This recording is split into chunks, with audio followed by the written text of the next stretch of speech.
S1 saya dapat mengambil bidang studi PPG apa? Nah, ketentuan mengenai linearitas dimuat pada lampiran surat edaran tentang seleksi administrasi PPG dalam jabatan tahun 2022. Oke, nanti saya tampilkan lagi untuk linearitasnya ya, yang terbaru. Setelah lulus seleksi administrasi, apa langkah selanjutnya? Tentunya nanti bagi yang lulus administrasi tahap 1 nanti akan menunggu informasi berikut, yaitu pelaksanaan seleksi akademik atau sering disebut dengan pretest ya. Pretest tidak lolos berarti terhenti di situ, pretest lolos berarti akan ada langkah seterusnya dan disuruh memantau terus di SIM PKB atau di laman ppg.kemendikbud. Assalamualaikum warahmatullahi wabarakatuh. Selamat pagi sobat-sobat guru semua. Jumpa lagi dengan saya di Magang Forsa Channel ya. Channel yang berbayan Bu Guru untuk presisi mencari sebuah solusi. Baik, teman-teman guru semua, pagi kali ini saya akan berbagi informasi terbaru mengenai perubahan jadwal untuk seleksi administrasi PPG dalam jabatan tahun 2022. Dan saya juga akan membahas tentang pertanyaan-pertanyaan yang sering ditanyakan oleh teman-teman guru semua terkait PPG dalam jabatan. Ini sekitar ada 12 atau 15 poin di sini beserta jawabannya yang sudah resmi dirilis ya. Jadi teman-teman guru semua ketika punya pertanyaan yang sama tentunya nanti tidak akan kebingungan lagi. Baik teman-teman semua, untuk lebih jelasnya mari kita simak videonya. Tapi bagi teman-teman yang baru menemukan channel ini, jangan lupa klik like, share, komen, dan subscribe. Jangan lupa juga untuk mengaktifkan notifikasi loncengnya. Baik teman-teman semua, kita mulai saja videonya teman-teman.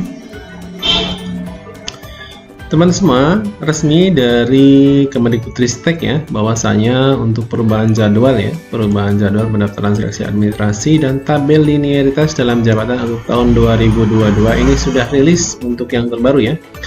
Menindaklanjuti surat kami nomor 0248-B2-GT00.03-2022 tanggal 4 Februari 2002 tentang pendaftaran seleksi administrasi pendidikan profesi guru dalam jabatan untuk tahun 2022. Dengan hormat kami sampaikan beberapa hal sebagai berikut ya. Nah ini, oke, ini sudah saya baca tadi ya. Nah, bahwasanya pengumuman pendaftaran, ini 3 tidak berubah ya. Kemudian pendaftaran dan pengiriman berkas 10 sampai 23 Februari. Nah, ini jadwal perubahannya sudah berubah mulai tanggal 12 sampai 25 Februari ya. Karena kemarin di keterangannya di SIM PKB masing-masing tentunya mundur 2 kali 24 jam. Jadi mundur 2 hari ya dari jadwal yang sudah ditetapkan di awal. Perbaikan berkas tentunya juga akan mundur 2 hari ya. Ada 10 dari 2 ke 25 untuk jadwal semula. Jadi nanti akhirnya pada perubahan jadwal terbaru menjadi 12 sampai tanggal 27 Februari. Kemudian verbalnya tanggal 10 sampai 28 untuk di awal. Nah, untuk yang terbaru tanggal 12 sampai tanggal 2 Maret. Kemudian untuk pengumuman hasil seleksinya, ini tanggal 4 Maret untuk awal, kemudian yang terbaru adalah tanggal 7 Maret tahun 2022. Nah, teman-teman semua, pada akhirnya nanti ketika semua hasil seleksi administrasi sudah diumumkan, tentunya akan ada langkah-langkah selanjutnya yang tentunya akan berkaitan dengan pertanyaan-pertanyaan yang sering dilontarkan oleh teman-teman guru semua terkait ketidakjelasan atau ketidaktahuan teman-teman guru semua kira-kira dengan pertanyaan seperti itu jawabannya seperti apa. Ini sudah dirangkum oleh Kemendikbudristek sendiri atas pertanyaan dan kemudian sudah disajikan juga jawabannya. Oke teman-teman semua, kita lihat kira-kira apa saja yang sudah ditanyakan oleh teman-teman guru semua. Oke, ini teman-teman semua ya. Yang pertama yang sering Bapak Ibu guru tanyakan adalah ini terkait seleksi administrasi PPG dalam jabatan tahun 2022 ya. Yang pertama adalah di mana saya bisa mendapatkan informasi yang akurat tentang PPG. Nah, ini sudah dijawab. Jawabannya adalah informasi akurat dapat Anda dapatkan melalui laman resmi PPG yaitu kemendikbud.go.id atau Instagramnya yaitu @ppgkemendikbud ya. Kemudian yang kedua yang sering ditanyakan adalah kapan PPG dalam jabatan akan dimulai. Nah, tentunya juga sudah dijawab. Bagi teman-teman semua yang sudah lulus pada nantinya tentunya untuk pertanyaan seperti ini akan ditanyakan. Ya silakan teman-teman semua memantau halaman resmi PPG, membaca surat edaran terkait PPG dalam jabatan untuk tahun 2022. Jadi untuk memantau halaman resmi PPG adalah di sini ya teman-teman semua. Kemudian yang pertanyaan selanjutnya adalah bagaimana cara mendaftar sebagai calon peserta PPG dalam jabatan. Nah ini sudah ramai dibahas di YouTube, termasuk di YouTube channel saya juga silahkan di scroll saja ya. Tata cara pendaftaran sebenarnya sudah dijelaskan pada surat edaran seleksi administrasi PPG dalam jabatan nomor nih nomornya 0248-B2-GT.00.03 tanggal 4 Februari. Ini sudah rilis, sudah lama ya. Tinggal teman-teman yang baru menemukan informasi ini silahkan tinggal ditindaklanjuti saja. Apa persyaratan dan siapa saja yang dapat mengikuti PPG dalam jabatan? Ini juga sudah banyak sekali ditanyakan. Persyaratannya ya sudah dijelaskan melalui surat edaran juga, gitu ya. Nah ini jawabannya sama. Kemudian saya memiliki akun SIM paket lebih dari satu, apa yang harus saya lakukan? Ini ada situasi di mana dia memiliki akun lebih dari satu ya. Ini terjadi untuk beberapa guru. Ini jawabannya yang sudah dirilis adalah silakan pelaporan melalui akun SIM paket masing-masing atau melalui jalur dinas atau LPMP. Nah ini silakan, ini sudah jelas sekali jalur-jalurnya dan alur-alurnya ya. Mengapa saya tidak mendapatkan notifikasi di akun SIPKB untuk mendaftar PPG? Nah ini masih ada dan masih banyak sekali tentunya teman-teman guru yang kondisinya dan situasinya seperti ini. Berarti Bapak Ibu guru merupakan bukan sasaran calon peserta PPG dalam jabatan tahun 2022 ya. Dengan tentunya di luar syarat-syarat yang sudah dipersyaratkan. Tentunya Bapak Ibu guru belum memenuhi persyaratan yang sudah ditetapkan oleh Kemendikbudristek. Oke. Saya telah lulus seleksi akademik 2019, artinya dia sudah melakukan pretest dan dinyatakan lulus. Apakah saya langsung menjadi peserta PPG tahun 2022 atau harus ikut seleksi akademik lagi? Nah ini dinyatakan lulus biasanya ada kelanjutannya untuk melaksanakan waktu itu ya. Tapi karena mungkin lupa, ini kasusnya banyak sekali yang lupa atau ketinggalan informasi sehingga dia tidak pemberkasan untuk yang kedua gitu ya. Jadi sampai saat sekarang dia masih menggantung, cuma mendapatkan konfirmasi lulus saja. Seharusnya sudah terlaksana. Nah ini sudah dijawab, berarti teman-teman semua jika Anda lulus seleksi tahun 2019 namun tidak lulus seleksi administrasi tahun 2021. Nah ini ketika tidak lulus administrasi berarti ada yang sudah mengajukan tapi dinyatakan gagal ya. Bahkan kalau tidak mengajukan berarti dinyatakan mengundurkan diri. Maka untuk tahun 2002 ketika diundang lagi maka prosesnya berarti dari awal lagi. Ya, mengikuti proses pendaftaran dan seleksi lagi tentunya. Ya, jadi silakan nanti diundang.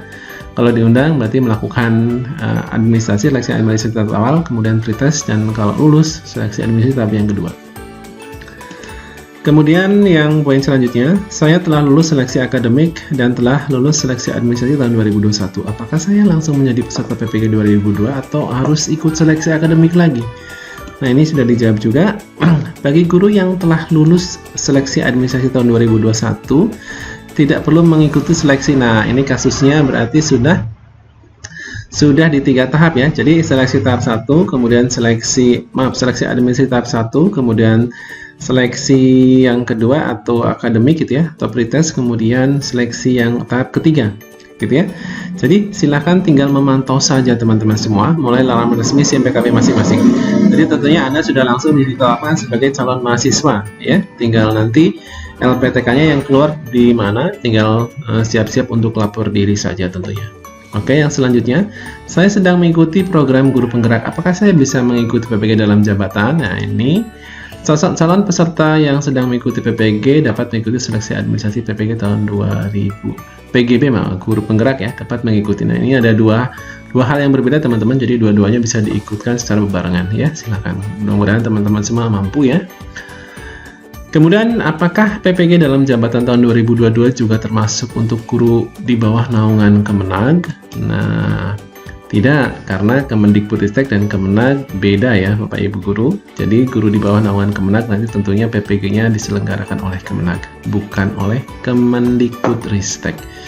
Ya, silakan bagi guru-guru yang di bawah naungan Kemenag, saya juga sudah membahas terkait pendaftaran PPG Kemenag di channel YouTube saya ya. Ini baru rambu-rambu saja, sekitar bulan Mei kalau tidak salah nanti akan ada pendaftaran. Oke, saya lanjutkan. Saya dulu ikut PPG dalam jabatan 2019, tapi saya terhenti di PPL karena waktunya bersamaan dengan Latsar. Apakah ada kemungkinan saya ikut lagi? Nah, ini juga sudah dijawab. Bagi guru yang telah terdata menerima bantuan pemerintah untuk biaya pendidikan PPG bukan merupakan sasaran program PPG. Ini mohon maaf, berarti dulu adalah Bapak Ibu guru menyia-nyiakan yang pertama ya, karena dulu Bapak Ibu guru sudah tentunya dibantu oleh pemerintah untuk pembiayaan. Jadi untuk tahun 2022 pembiayaan itu dialokasikan untuk yang lain yang saat ini menjadi sasaran. Jadi Bapak Ibu Guru mohon maaf, ini tidak bisa ya, untuk ini tidak bisa ikut dalam PPG dalam jabatan karena pembiayaan dulu sudah disalurkan ke Bapak Ibu yang lulus di tahun 2019 tersebut dengan permasalahan seperti ini. Gitu ya. Jadi intinya pembiayaan sekarang dari Kemendikbudristek nanti akan dialokasikan yang merupakan guru sasaran, gitu ya, yang belum pernah mengikuti PPG, maksudnya begitu. Saat mengisi profil diri, pilihlah pilihan jabatan fungsional. Saya tidak ada. Apakah yang saya pilih atau saya isi? Silahkan diisi strip saja. Apakah status honorer sekolah dapat mengikuti PPG dalam jabatan? Honorer sekolah bukan merupakan sasaran PPG dalam jabatan 2022. Ini honorer sekolah artinya guru-guru non-PNS yang mengajar di negeri ya, karena SK-nya paling SK kepala sekolah, sedangkan yang disyaratkan adalah SK minimal kalau yang di negeri itu ya SK CPNS yang ditandatangani oleh pejabat yang berwenang seperti provinsi, BKD ataupun dinas pendidikan gitu ya. Kemudian prodi S1 saya tidak terdapat dalam pilihan yang terdapat di menu pendaftaran PPG. Saya harus memilih apa itu? Silakan pilih tidak ditemukan. Selanjutnya petugas akan melakukan verifikasi berdasarkan unggahan ijazah S1 atau D4-nya. Gitu ya. Jadi ini silakan nanti diisi nih. Silakan tidak ditemukan gitu. Prodi di ijazah S1 S1 saya dapat mengambil bidang studi PPG apa? Nah, ketentuan mengenai linearitas dimuat pada lampiran surat edaran tentang seleksi administrasi PPG dalam jabatan tahun 2022. Oke. Nanti saya tampilkan lagi untuk linearitasnya ya yang terbaru. Setelah lulus seleksi administrasi, apa langkah selanjutnya? Tentunya nanti bagi yang lulus administrasi tahap 1 nanti akan menunggu informasi berikut, yaitu pelaksanaan seleksi akademik atau sering disebut dengan pretest ya. Pretest tidak lolos berarti terhenti di situ, pretest lolos berarti akan ada langkah seterusnya dan disuruh memantau terus di SIM PKB atau di laman ppg.kemendikbud.go.id. Oke teman-teman semua, tergantung linearitas saya akan tutorialkan bagaimana cara melihatnya. Nah ini untuk linearitas berarti ada di dalam jabatan ya, PPG di dalam jabatan untuk perubahan jadwal. Nah ini perubahan jadwal, nanti ini untuk yang perubahan jadwal ya, yang per 11 Februari ini tinggal di scroll saja ke bawah, nanti ada tabel linearitas teman-teman semua ya. Untuk pendidikan guru PAUD atau BG PAUD, ini jenjangnya TK, TKLB, nanti program studi S1 D4-nya nanti, nah ini psikologi bisa, bimbingan dan konseling boleh, PSK GJ juga sama gitu ya. Atau pendidikan guru sekolah dasar atau PGSD nanti yang linear berarti tentang PGSD, PGMI, pendidikan Pancasila dan kewarganegaraan, pendidikan matematika pun boleh. Ini linear dengan PGSD ya. Jadi guru matematika bisa ngajar jadi guru kelas, intinya begitu. Guru bahasa Indonesia bisa ngajar jadi guru kelas SD. Guru bahasa dan sastra Indonesia bisa mengejar di PGSD. Ini linearitas yang terbaru, silakan teman-teman semua pantau. Tinggal masuk saja ke halaman kemendikbudristek.go.id ya. Kemudian scroll, kemudian diunduh saja teman-teman. Nah, ini tinggal diunduh saja. Ya, SK perubahannya. Nah, ini bisa dilihat teman-teman semua. Gitu ya. Bisa dilihat semuanya. Oke, teman-teman semua, mungkin dari saya cukup ini saja. Saya Iri, mudah-mudahan video ini bisa membantu mencerahkan apa yang sejauh ini jadi pertanyaan teman-teman semua. Selamat pagi, saya Iri. Assalamualaikum warahmatullahi wabarakatuh.